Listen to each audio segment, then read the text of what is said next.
those certain discussions, but it's best to have it with whatever your support system is, a spouse, a friend, a former teammate, or whatever. Just certain things you don't want to always talk about, or those things in front of your kids, because they deserve just to be kids. Yeah.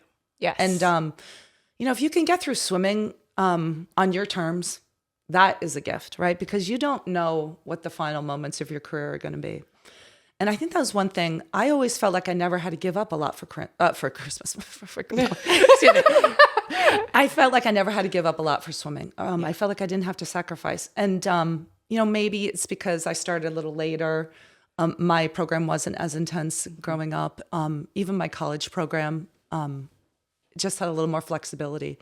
And I just, if you can get through the sport on your terms and not feeling like you're sacrificing your whole life, that is a gift. Yeah. And that's why we would take those moments in time to be outside the pool, to have fun along the way. Yes. You have to have fun along the way. Yeah. It's also why your girls will stay connected to the sport right after they retire.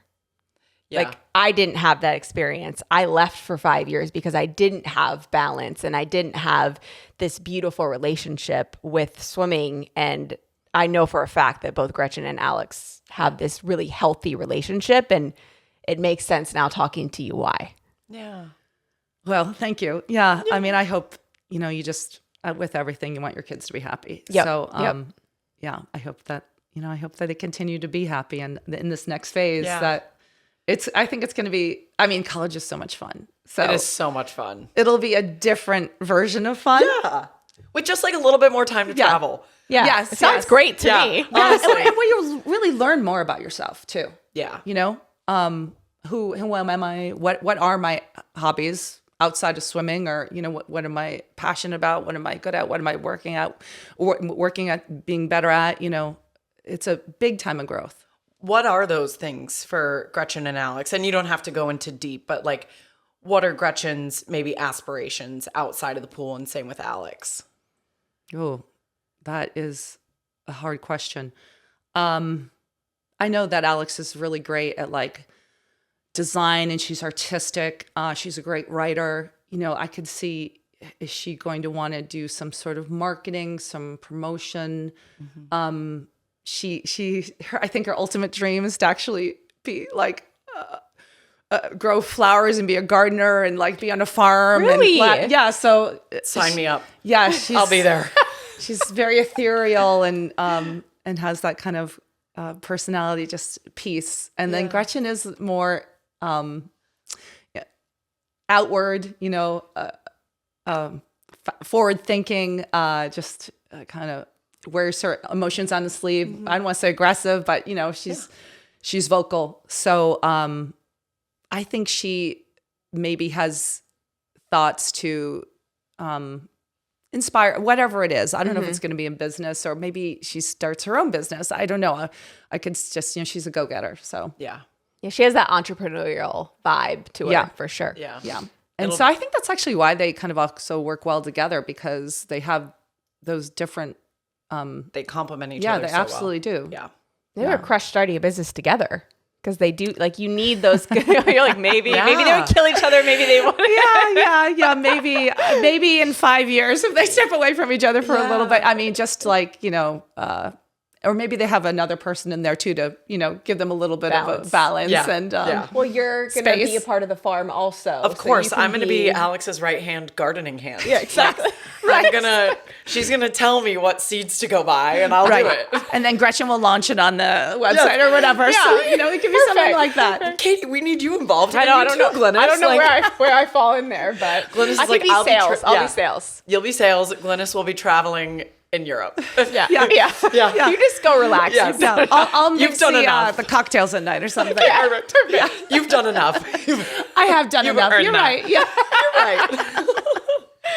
All right, we're going to roll into our Powerplay section, which is just fun, rapid fire questions just to get to know you and then the girls more. So the first question is, who was the harder child to raise? Katie, this reminds me of my most hated question. Who's your favorite daughter? I hate when the girls get asked that.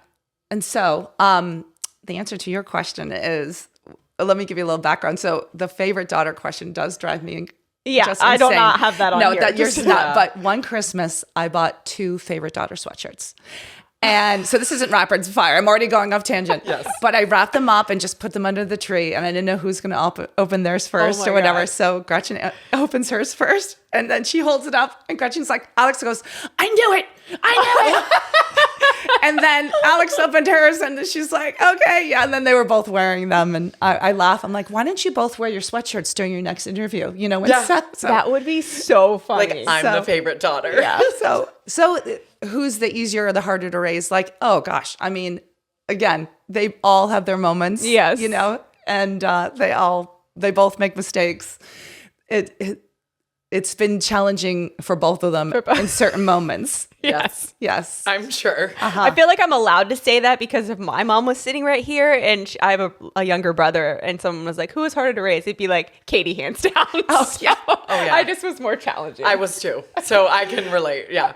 But you do always have the show that always winds up in the ER for a wound or laceration or whatever. Which is who? Gretchen. Okay. Yeah, Okay. I yeah. kind of figured, but So I love that.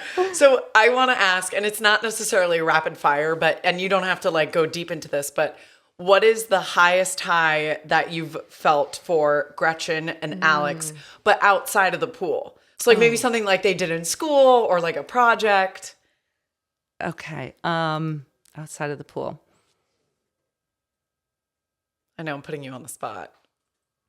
Or You even are just putting like me a fond memory, you know, when they were kids and you're like, oh, that 7th birthday party was like really the best. Yeah. Okay. Give me a second here. One of my fondest memories of Gretchen, this is funny. We were on Block Island, actually. And she was, I think, 3. Also, I might get in trouble for this, but we jumped off this bridge where into this pond where Oh, none of yeah. us do anymore. Great Salt But Pond. Yep. Yeah, Gretchen was 3 and she jumped, you know, she had no fear. Yeah. Just, she did have her life jacket on, but I was so impressed with her. Just like, you know, YOLO, you only live once at age 3. Like those little moments, you're like, Yeah. look at my little girl go. I know. So I was impressed with her ability just to literally jump into anything. And I'm so impressed with Alex and her artistic ability. Like in high school, where would she come home with these most beautiful paintings and sketches that I never knew she had that talent. And then I saw this completely other side of her where she could, you know, just really draw and create. And I was so impressed. Like, it's one of those things like, where did that come from? Yeah. Who Are did you you get this artistic from? or Robert? at Oh, all? no, not at all. No, none. Neither of us. No. That's real. I love when that happens. And Yeah. like this little had to come from surprise. somewhere, but like, yeah. Yeah. I'm impressed that. just with like that, again, that gift that maybe, I don't know, she could develop more of because I know they Completely. found their gift in swimming, but Yeah. I know they have so many other gifts and talents Yeah, still to agreed. come.